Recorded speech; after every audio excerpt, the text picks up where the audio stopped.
Halo semuanya, kembali lagi bersama saya Arga di channel Temen Melek.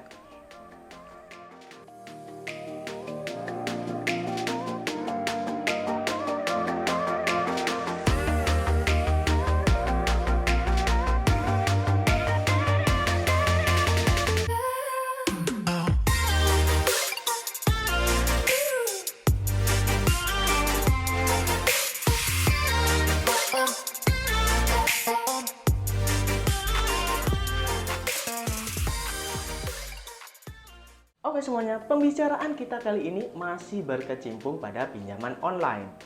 Seperti yang saya sampaikan sebelumnya, pinjaman online itu ada yang legal dan ada yang ilegal. Dan pada video sebelumnya, saya sudah pernah men-share 5 aplikasi pinjaman ilegal yang bebas kalian melakukan gagal bayar atau tidak perlu membayar cicilan per bulannya. Namun pastinya dengan tips-tips yang aman. Salah satunya adalah tidak mencantumkan kontak asli di HP kalian atau mencadangkan semua kontak asli di HP kalian. Seperti itu ya guys. Kita semua pasti tahu sebelum mengajukan pembiayaan di aplikasi pinjaman online, kita pasti mencantumkan KTP, kontak darurat, dan lain-lain sebagainya. Nah, kali ini saya akan men-share ke kalian semua 5 aplikasi legal yang melakukan penyebaran data atau kontak darurat saat melakukan penagihan, layaknya pinjaman ilegal. Bagi kalian semua yang merasa punya tanggungan di aplikasi ini, tolong waspada ya guys, karena aplikasi ini juga melakukan sebar data, layaknya pinjaman ilegal. Berikut saya share 5 aplikasi berikut bukti yang menunjukkan bahwa mereka melakukan sebar data saat penagihan. Namun sebelumnya, jangan lupa like, comment, and subscribe ya guys, agar saya semakin semangat dalam membuat video untuk kalian. Oke, untuk aplikasi yang pertama adalah Uangmi. Ini ya, kita bisa baca semuanya.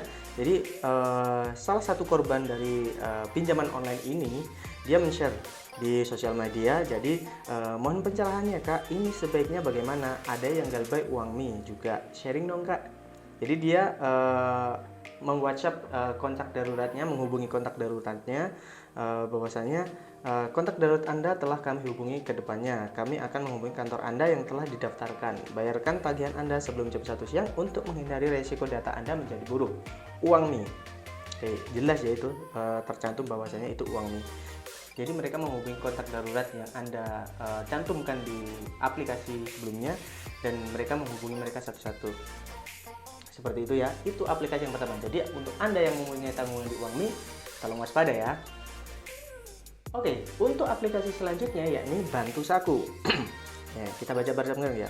Selamat siang Pak atau Ibu, saya staf aplikasi Bantu Saku. Di sini saya ingin menitip pesan kepada Pak atau Ibu. Saya hapus ya itu namanya, untuk segera melunasi tunggakannya di aplikasi Bantu Saku yang sudah lewat dari jatuh tempo. Tolong disampaikan pesan saya. Terima kasih. Nih, Bantu Saku. Mereka ikut-ikutan seperti ilegal ya guys. Jadi melakukan sebar data. Oke, untuk aplikasi selanjutnya yakni ada UKU.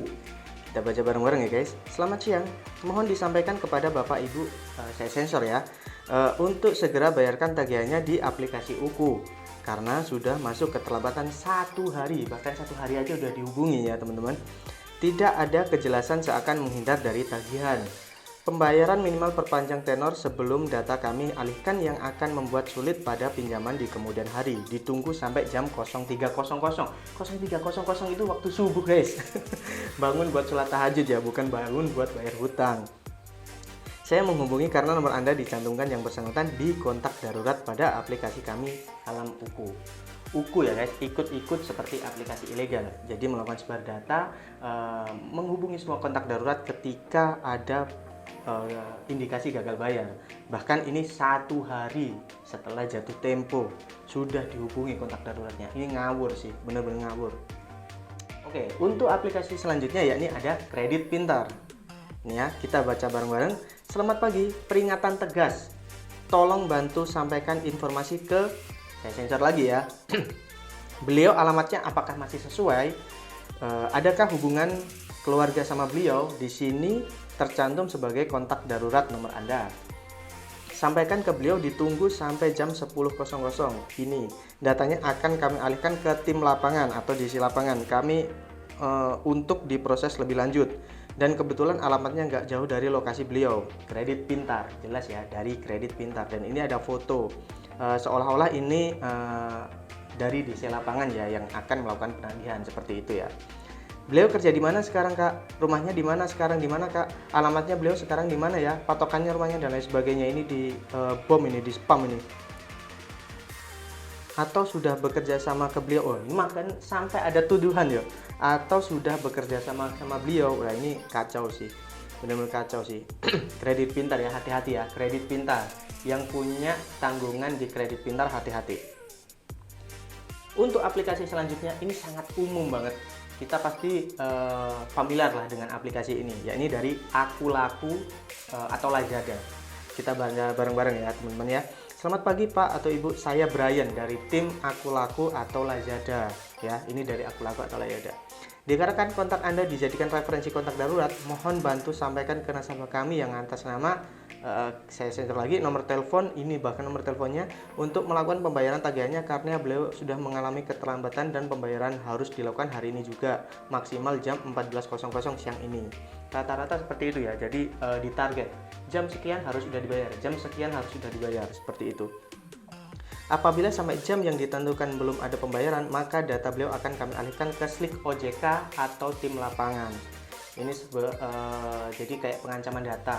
Karena nanti karena beliaunya udah telat bayar, maka akan dilaporkan ke OJK biar dia akan kesulitan mengajukan pembiayaan di tempat lain, seperti itu mungkin ya. Jika Bapak atau Ibu berkenan menginformasikan nomor telepon terbaru dari beliau, mohon untuk segera informasikan karena kami kesulitan menghubungi beliau. Ini alasan klasik sih, biasanya kontaknya tuh bisa dihubungi, cuman mungkin nggak dibales atau kayak gimana, telepon nggak diangkat, mungkin saking dia stres atau apa ya, karena diteror seperti itu akhirnya tidak merespon. Seperti itu. Sebenarnya kalau masalah bisa dihubungin sih kayaknya. Seperti itu ya guys. Jadi beberapa aplikasi legal, namun cara penagihannya adalah dengan sebar data layaknya pinjaman online yang ilegal. Ini kacau sih, benar-benar kacau.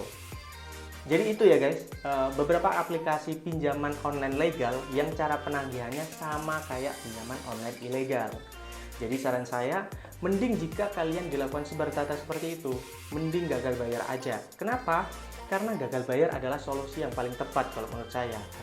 Karena mereka juga sudah mempermalukan kita ya, istilahnya data pribadi kita disebar, bahwasanya kita punya utang, kita disebar di kontak daruratnya itu. Jadi yang mending kita ya udah impas, kamu sudah mempermalukan saya, ya kamu nggak saya bayar, seperti itu kan. Harusnya kan punya etika ya, istilahnya kita dihubungin dulu, mungkin negosiasi dan lain sebagainya, datang ke rumah nggak apa-apa, mending datang ke rumah daripada kayak gitu loh. Datang ke rumah ditemuin baik-baik, gimana Kak, ada kesulitan apa, kenapa kok bisa sampai mundur seperti ini, apakah mau diperpanjang kontraknya atau seperti apa, kan bisa disampaikan baik-baik, istilahnya dimusyawarahkan dulu, seperti itu. Jangan langsung sebar data seperti ini kacau sih, benar-benar kacau. Jadi saran dari saya, jika kalian sudah gagal bayar atau mungkin ada indikasi akan gagal bayar di aplikasi-aplikasi tersebut, mending gagal bayar dulu aja, nggak apa-apa. Kita fokus cari uang dulu untuk menutup utang-utang tersebut.